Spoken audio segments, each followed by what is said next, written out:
How's it going, y'all? My name is Aiden Anderson, and this is the Moscow Minutes. I'll be bringing you a breakdown of the Moscow City Council meeting from March 20th, 2023.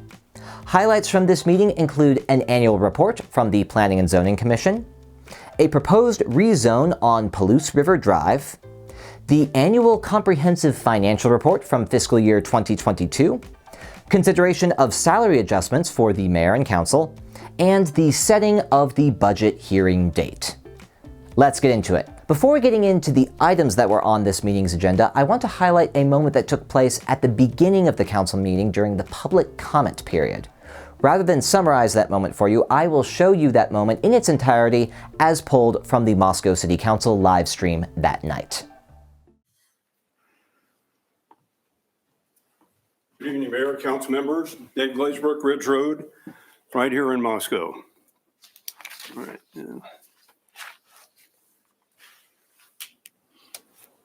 That didn't work.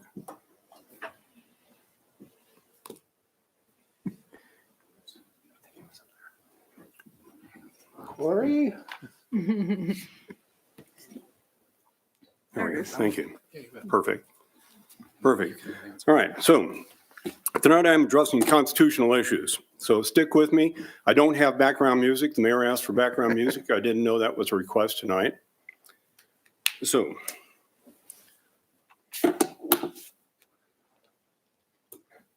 we open our meetings with Pledge of Allegiance. That has meaning. And right now it's being ignored by the mayor and the council. Each of you, mayor and council members, took an oath of office, and you're ignoring that oath of office also. Now that sounds harsh, but it's really not. So tonight, the Idaho Constitution states very clearly, all power is inherent in the people, and they have the right to peaceably assemble and to instruct their representatives. That's what I'm doing tonight. This is instruction. So we're going to run through the situation here very quickly. In March of 2020, we had an ordinance. This is when the SARS-CoV-2 arrived. We had an ordinance for emergency powers, and there were specific procedures to restrict any constitutional activity. In July of that year, the council, some of you are still here, adopted Health Order 20-03. That was face covering and social distancing. Now that was adopted as a resolution, not as an ordinance, with no specific constitutional restrictions. And for those who don't know, there is a distinct difference between a resolution and an ordinance. A resolution is only a non-binding thought. So on September 21st, the question was to extend that mandate or not. And there were hundreds of people outside City Hall. Hundreds. The restrictions placed on the residents did not allow them to come inside to speak to the council and to the mayor. Now, you had the opportunity that when things are strange, then you do strange things. So open the window and hear the council and hear what people were saying outside. We could have done that, but we didn't. Now, what happened on September 22nd? On September 22nd, an email from John Smith. John Smith said, and it was quite a lengthy email, and this was concerning the psalm singing going to be held on the afternoon of September 23rd, 2020. So John Smith said, I hope that something can be done, enforced to prevent, or at the very least, discourage them from holding another event like this again. And you say, now, why was that? Why was that? This is a constitutional event. It was constitutional event. Not a single council member bothered to say anything, to say, we researched the very code that we passed, and we think that it is correct, or we think it's not correct. Now, council members did make sure that the city knew about psalm singing, and there were notes saying, did you see this? So the next day, September 23rd in the afternoon, a group of Christians met at City Hall to sing psalms. Now, not all those Christians were from Christchurch. People in town labeled that as Christchurch. If you remember the giant cross, that giant cross was not from a guy from Christchurch at all. That just was a Christian who showed up with the cross. The people that were singing next to me were not from Christchurch. They were from a church over in Pullman. So at the psalm singing, 3 individuals arrested, 2 cited for not following the health order. There were no restrictions on constitutional activity in the health order. So this is official policy, not law. So where did we go? On July 2020, when that was brought forward, the website said the health order was the law. In July, in the Daily News, that's our official paper, it's the law. It's not a guideline, it's the law. And it actually said, if you see someone without a mask, call the Moscow Police Department or report it. And to the public, that's me, Joe Schmo, it was maintained that the health order was law until it was rescinded. So where did we go? The psalm singers were tried in Latah County Court.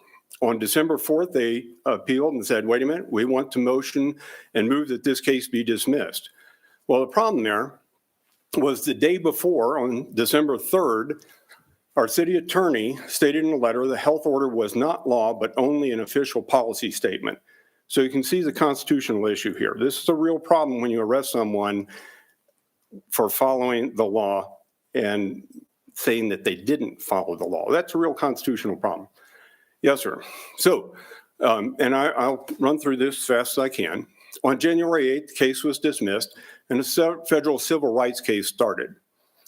So the whole time this went on for over a year now, the federal case is coming on, not one of our elected officials had said anything about the city destroying constitutional rights. Council members did ask what could be done against psalm singers. That's in the public record. And what is shown here is a complete lack of constitutional knowledge at all levels of our city government. Now, we have very good city staff, but someone should have stood up and said, this is wrong. That didn't happen. So under oath in the civil rights trial, both of our city attorneys had no understanding of the Constitution or our laws. Now, our city prosecutor said, but yeah, the ordinance. I wasn't aware the ordinance existed, quite frankly, until that motion. And Art, I'm going as fast as I can. Yeah, you're into 5 minutes now. Yes, sir. Now, for those that don't know, I appealed and wanted to have agenda on the administration committee and was rejected. I appealed for time on the agenda tonight, actually earlier, but to be on the agenda, and that was rejected. And then I appealed to the mayor to have more than 3 minutes for this issue, because this is instruction. This is not a public comment, it's instruction. And you deny that. Now, furthermore, on the blue paper that's out front, it says if it's not on the agenda, try to keep it within 3 minutes. So I'm moving as fast as I can. Don't try, please do. Okay, I will. Please conclude. Yes, sir. So our city attorney says that the health order was legitimate because the word shall is debatable. Now, what is the word shall? It is mandatory. Sir, could you just cut to the chase, because you're delving into a lot of issues. There's litigation still pending. We can't comment on anything anyway. We appreciate the instruction on the constitutional law, but please wrap it. Yes, sir. I cannot do that. I will go as fast as I can. No, just wrap it, please. I will do it as fast as I can. Nope. So shall is mandatory. Now, if shall is debatable, what happens? Parking fines don't have to be paid. If the way is clear and we come up to an intersection, there is no conflict, we can go right through. There is no traffic law. We decide how much we pay on our taxes. This is what happens when chaos is not mandatory. This is the opinion and the official position of the city of Moscow, not anyone else's. This is the official position. It's been like this for 24 years that I've been here. And that is completely unconstitutional.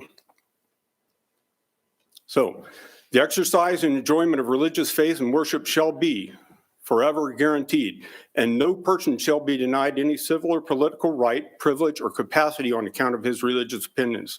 That is our Constitution. Okay, thank you. That's enough. You've gone 7 minutes. Yes, sir. And I'm just about finished. Nope. No. No more. Thank you. Your time is up. Finished. All right. Now, Thank you for if you the remember a few years ago. Going into Corey? executive session? Could you put us into recess, please? Now,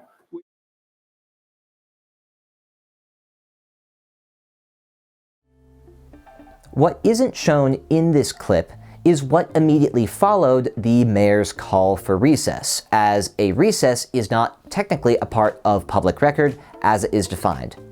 Needless to say, for those who are in the room, You could summarize what happened next as a quick conclusion of the commenters' remarks and the commenters' departure before the City Council reconvened their meeting. Next up, a public hearing for a proposed rezone on Palouse River Drive. The applicant requested a rezone of a 0.54-acre property located at 706 West Palouse River Drive from R4, or multiple family residential zoning, to RO, residential office zoning. The Planning and Zoning Commission recommended approval of this request.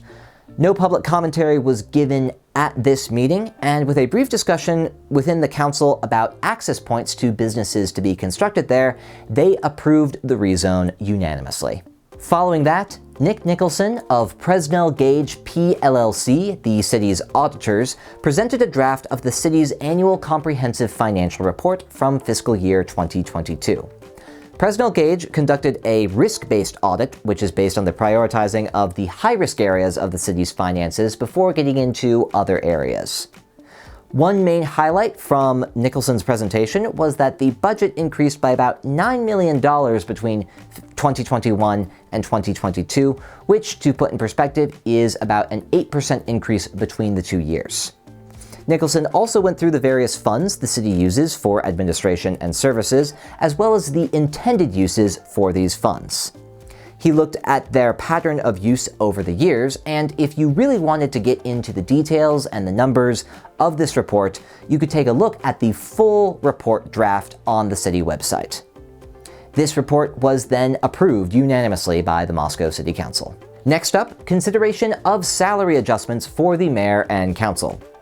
Bill Belknap of city staff addressed the portion of Moscow City Code that deals with elective officer salaries, which are made in accordance with the Consumer Price Index as published by the United States Department of Labor.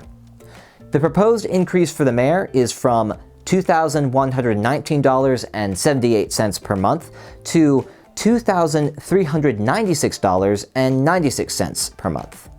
For the council, the increase is from $734.93 per month to $831.03 per month, to take place in January of 2024.